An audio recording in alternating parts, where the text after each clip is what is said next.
What's up, boys? Filthy Casual here. Take 3 of the video. Because I talk too much and I'm trying to make it a little bit more succinct, a little bit faster. I'm going to go through the vast majority, as in all of these teams in the West and East, and I'm going to cover who do I think is going to fall in the standings and who do I think is going to rise up through the standings. Today, morning, I'm going to be going through the Western Conference. The video tomorrow is probably going to be Eastern Conference. If not tomorrow, it'll be the day after. Um, so we're gonna just start at the bottom and then just work our way up. So first off, Rockets. I don't know how much I have to say about them. They're still not trying to be good, so they're not going to be good. I wouldn't be surprised to see them be 14 or 15 again. Same thing for the Thunder. I think that they're just as bad as the rest of these guys. The Trailblazers, I would, and actually, let me say something about the Thunder, because I said in my chat video that I think they're done tanking. I was wrong. I at least I think so. In my opinion, I think they should wait one more year, and only because so many teams are trying to contend right now in the West. You've got one, two, three. You've got at least 13 teams trying to contend, or sorry, 12 teams. So I wouldn't really think it's a smart business move for the team to do that. I think you take one more year, you wait for some of these guys who are maybe on the fringe of maybe not contending or whatever. They're going to suck next year. You suck this year, you get one more high draft pick, and then you just go balls to the wall. Chet's going to be good. You've got Josh Giddey, you've got Shea. The one thing is Shea might be getting, a little bit restless, and he's a really good player. So I would say, they could go a couple of different ways. The Blazers, I think one of two things is going to happen with the Blazers. Either Damian Lillard's going to come back, they are going to make a run at the playoffs, probably end up in the play-in, and I just don't believe in the team enough to say that they're going to even win those play-in games. So I really think that the Trailblazers are probably going to end up trading Damian Lillard in a mid-season trade. Would be my guess. That would be my guess. He's coming off of an injury. If he plays well, but not like, oh, I'm carrying us to the promised land. Well, I think he's just going to end up getting traded because I don't think the Blazers are going anywhere with him and Anthony Simons. And I guess Nurkic is their third best player. Like it just doesn't compute to be a great team. The Kings also, they're not gonna make the play-in. What else can I say other than the Kings as an organization haven't made the playoffs in like 20 years. I just don't believe they're gonna make the playoffs this year until they can show otherwise. So Kings aren't gonna be there. The Lakers. Well, before I get to the Lakers, Spurs aren't trying to be good. So the Spurs are out of the play-in spot. They traded DeJounte Murray. They've got all these picks. They want Victor Wembanyama. I think. So they're not going to be there. So basically now we have 9 teams plus the Lakers and Blazers for the 4 play-in spots, right? So as far as that goes, now I just have to kind of rank them in order of who I think is going to fall where. I think the bottom of this is definitely, I'll say the bottom 3 teams of this, in my opinion, are the Blazers, the Lakers, and the Jazz. Not necessarily in that order. Probably the Lakers are had the best of those teams, and then the Jazz and the Blazers are going to be the worst of those two. Um, I don't believe that the Jazz are going to be good now that they've lost Rudy Gobert, and they're probably falling into one of these play-in spots. If you look at Rudy Gobert's win shares, it's around 12. I think it's 11.7, which is 4th in the league. Which, if you're wondering why he commanded so much of a of an asking price, it's because of these advanced stats. But the only 3 players with better win shares than him are Jokic, Embiid, and Giannis. Jokic, Giannis, Embiid in that order. Um, so needless to say, the Jazz are going to feel his missing defense during the regular season, regardless of his playoff uh, fumbles.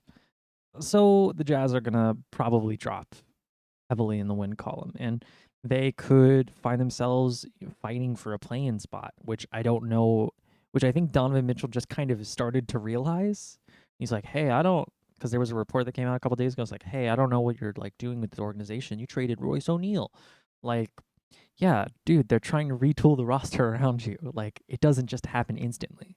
You're not going to immediately go get a star, especially when your trade assets don't necessarily garner people giving you stars for them. So they had to retool. They've got all these picks now. Maybe those flip into something later on. Who knows? But needless to say, Jazz are going to fall.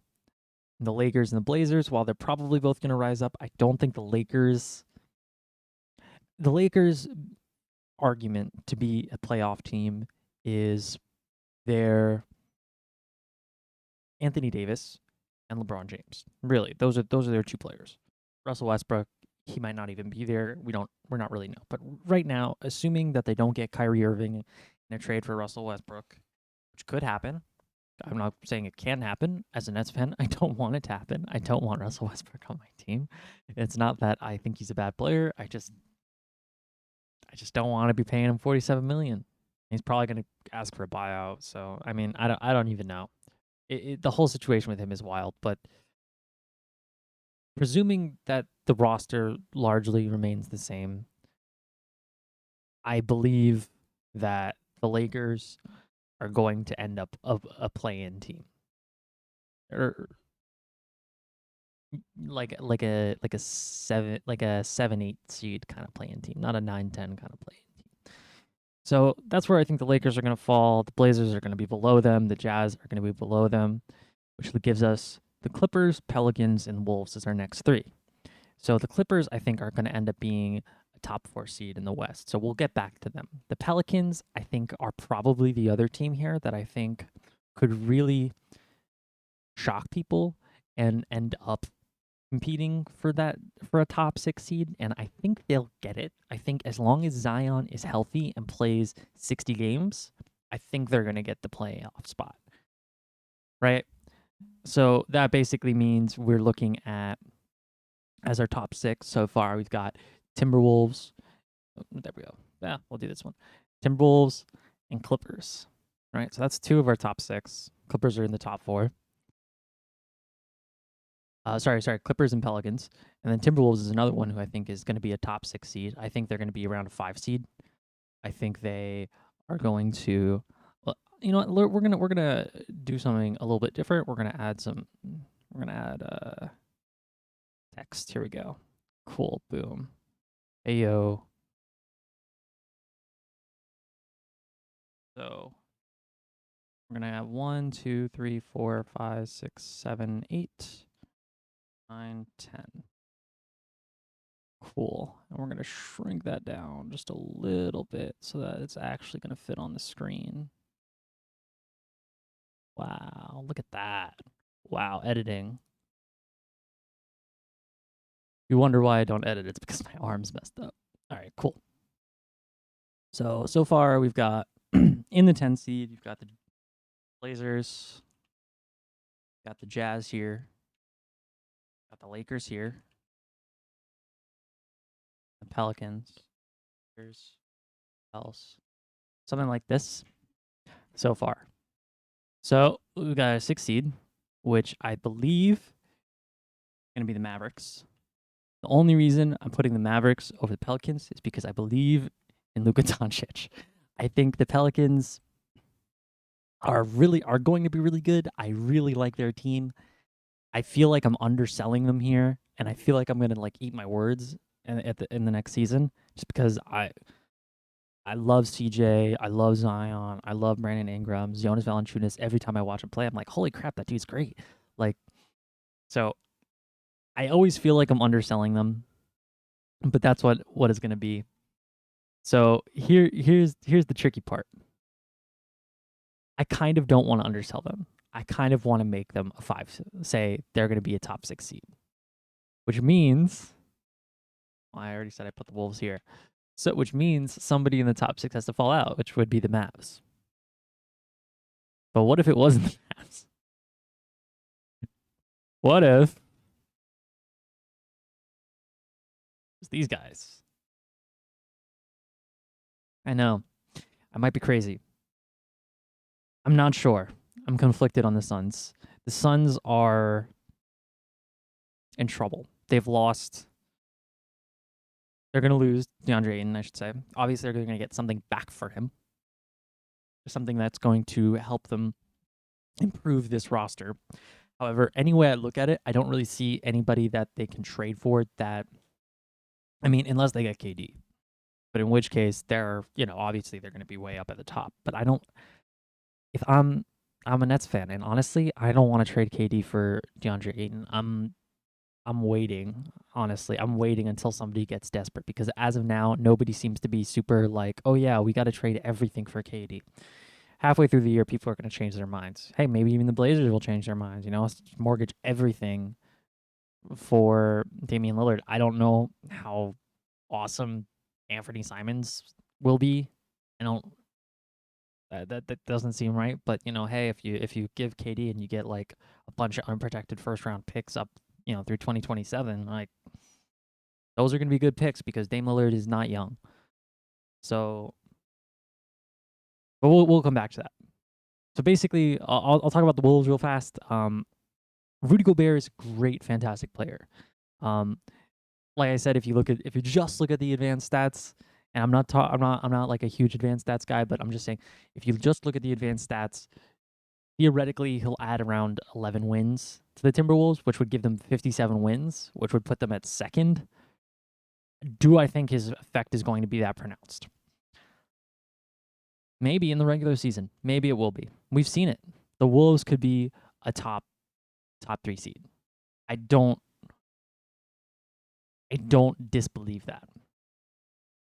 However, I do believe that there are a couple of teams that are better. One of them being the Warriors. Warriors, who I think are worse than they were last year. But they also have another year of Klay Thompson coming off his injury, so he's going to be a little bit better.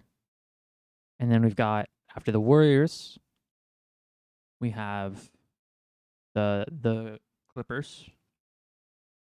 I think I've already said my piece on this in a different video where Kawhi is healthy, Paul George is healthy, you've got John Wall, him and Reggie Jackson are going to be competing for that starting spot, but either way, he just gives them more depth at point guard. He gives them another scoring option. He's a good passer.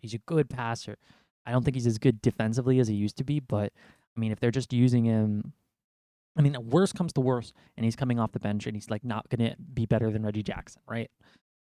I still think he can give you a lot. He scored 20 points per game as a Rocket, and while that was in limited minutes, I just think that he can still be like the third guy for this team, and I think he's going to prove that.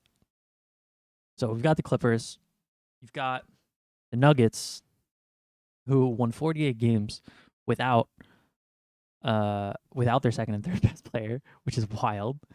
And every time they've been healthy, they've been a top 2 seed, so I see no reason to say anything else. And then number 1, obviously at this point you all realize it's the Grizzlies. They won the second most games in the league last year, and I just believe in them. I believe that they're built for the full 82 game regular season, and it's like bit my microphone. How did that happen? But yeah, I believe in the Grizzlies, and I think they're going to win 60 games next year.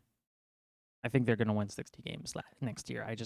I'm not going to go through the win totals for everyone, but I think the Grizzlies are going to be the best regular season team in the West next year. Whether or not the Bucks want to go out and win 60 games in the East is another thing. Whether they can do that, the East is going to be a little bit better this year.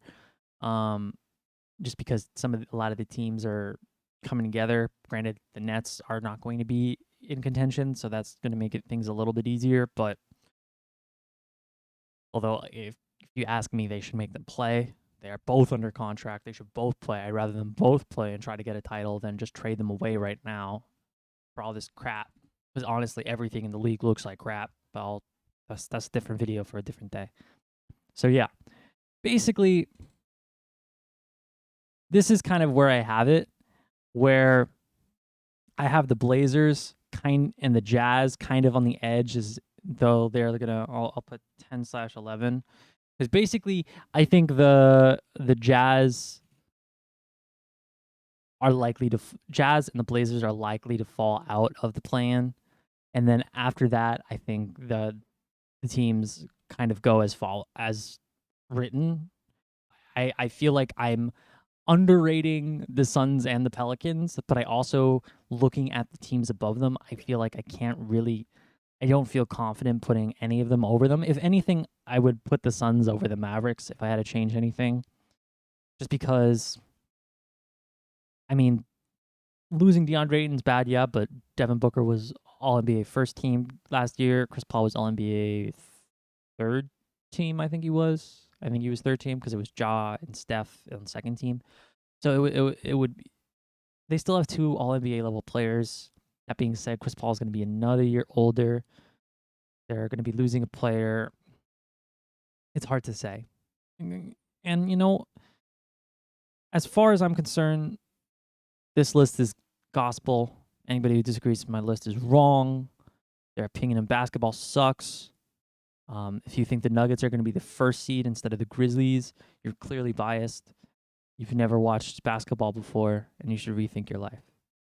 As a filthy casual, that's me signing off and posting slightly racial things on Twitter.